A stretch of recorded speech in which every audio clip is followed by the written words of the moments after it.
I wanted to do a quick overview of getting to name clusters that we can edit in the Office of Science and Technical Information Technical Reports, or OSTI. So the first thing you do on your dashboard, you go up to the top left, and there you can select cluster. That will take you to this page. You can then select the OSTI collection. We're interested in working with the creator field. You can leave this any qualifier the way it is and go ahead and hit submit. And this will generate a set of clusters that we could go through and edit. When you look through these, you can see that there are, like, this one needs spaces in between these initials. This one looks fine. This one needs periods after the initials. When you click on one of those, it will give you a pick list that then you can choose to edit from.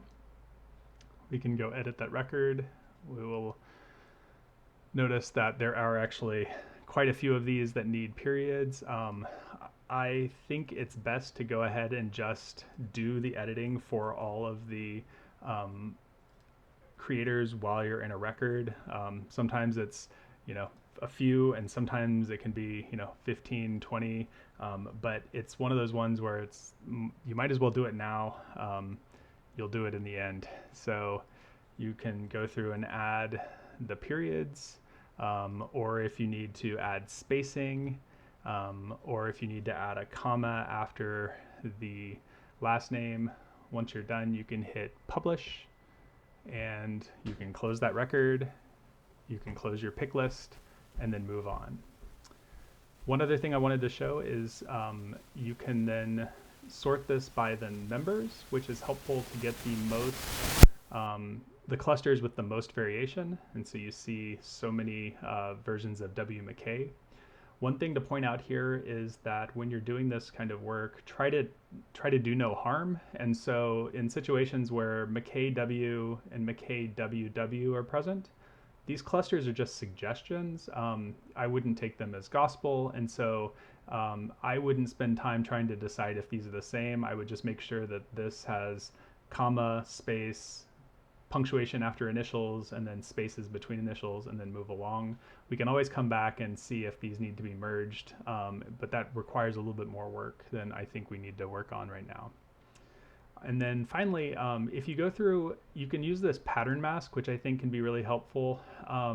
We are already sorted by members high to low, which is a really useful sort for this.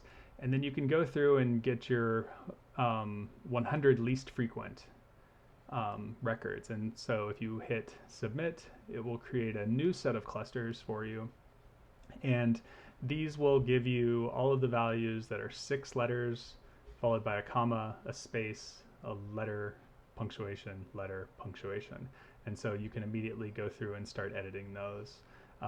You can see that there's 100 values there. This is followed by 7 letters, and then things that need to be punctuated.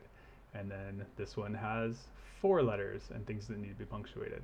Some of these actually also need to be alphabetized correctly or capitalized correctly. But this is another way you can get into the records really easily and do that editing. So hopefully this is another activity that you can work on as you kind of go through things.